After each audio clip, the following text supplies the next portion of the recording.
여러분이 가장 동경하는 인물을 한 사람만 뽑아봐라. 그러면 누구인가요? 제게는 바로 이 형님입니다. 그의 가녀린 몸통, 변태 아니 감성적인 눈빛, 메가마인드를 떠올리게 하는 이마와 빡선 핏줄까지 이 형을 정말 사랑하지 않을 수가 없는데요. 그런 토이빠라고 불리는 제게도 희열림에 참을 수 없는 점이 있습니다. 바로 노래.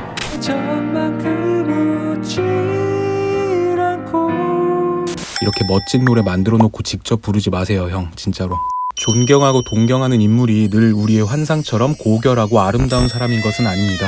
심지어 역사 속에는 실제 삶이 명성에 걸맞지 않은 인간적으로 나쁜 사람들이 꽤 있는데요. 오늘의 교양만두, 위대한 인물들의 빠아버린 인성 시작합니다.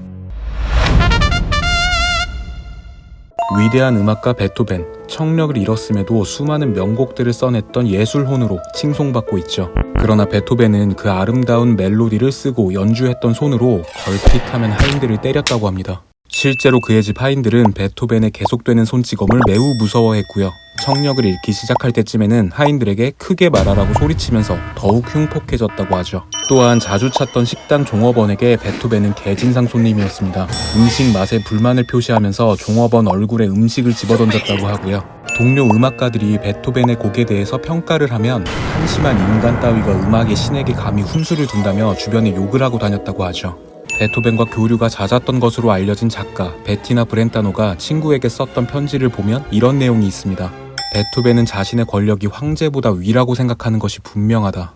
결혼식 음악으로 국루를 만든 바그너. 바그너는 자신을 좋아하는 팬에게 빨대를 제대로 꽂았습니다. 바이에른주의 군주였던 루트비이 2세는 어느 날 바그너의 오페라를 보고 그의 열렬한 덕후가 됐죠. 그래서 바그너에게 클래스가 다른 조공을 바칩니다. 바그너를 테마로 한 성을 지어버리죠.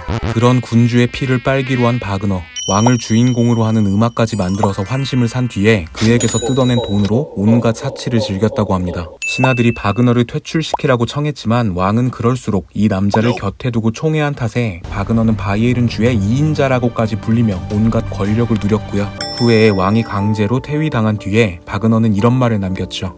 위대한 예술이란 난방이 되지 않는 다락방에서는 불가능하다.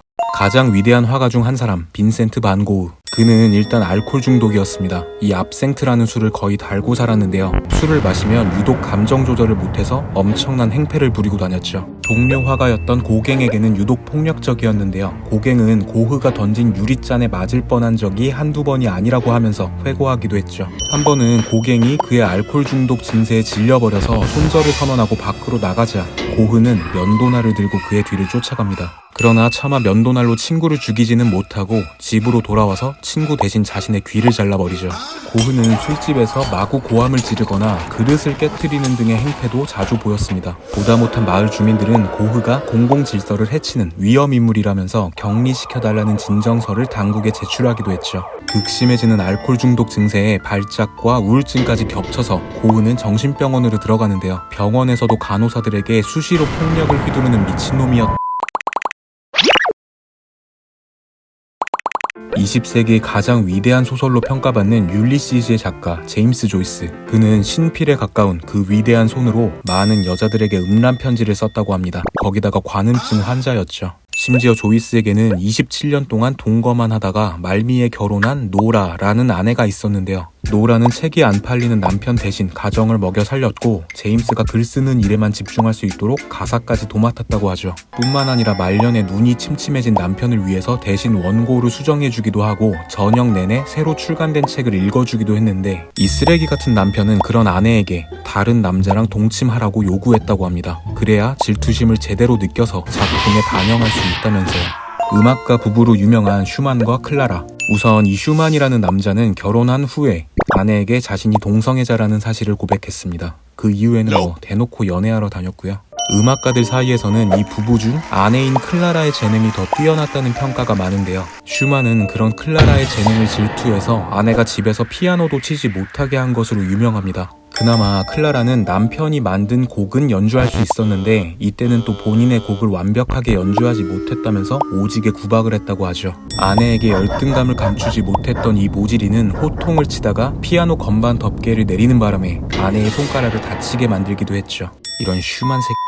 서양 철학사의 거대한 족적을 남긴 임마누엘 칸트는 집안에서 일할 때 작은 소리라도 나면 아주 지랄을 떨었다고 하죠. 온 집안 식구들이 까치발 들고 걸어다니고 속삭이면서 대화하도록 만들었답니다. 또 독일의 위대한 작가인 괴테는 거의 조선시대 수준으로 엄청난 가부장이어서 집안에서는 거의 폭군이었다고 하죠. 특히 결혼해서 분가한 아들에게도 매일 아침 문안 인사를 받아야 했고, 만찬이 있는 날이면 꼭 아들이 자신을 대신해서 사람들 앞에서 축시를 낭독하게 했죠. 그렇게 억압 속에 살던 괴테의 아들은 아버지에 대한 증오를 공공연히 내비치더니 40살에 알코올 중독으로 세상을 떠났습니다.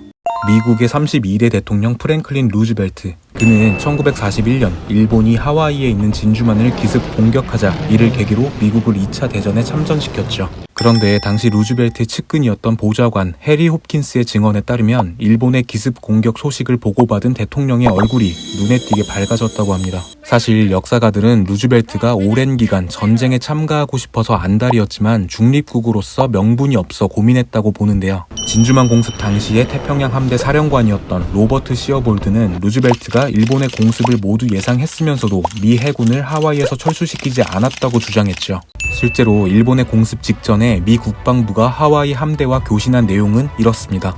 일본의 적대적 행위가 있을지도 모르니 철저히 대비하고 필요한 모든 조치들을 취하되 민간인들에게는 알리지 말라.